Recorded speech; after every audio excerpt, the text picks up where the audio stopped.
Put some 28-inch tires and 14-inch wheels on this X2.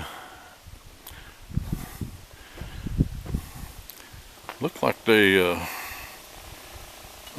clear pretty good. No lift kit, and if you turn them,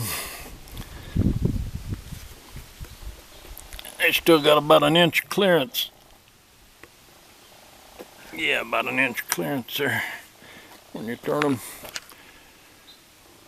No lift kit. It's not bad.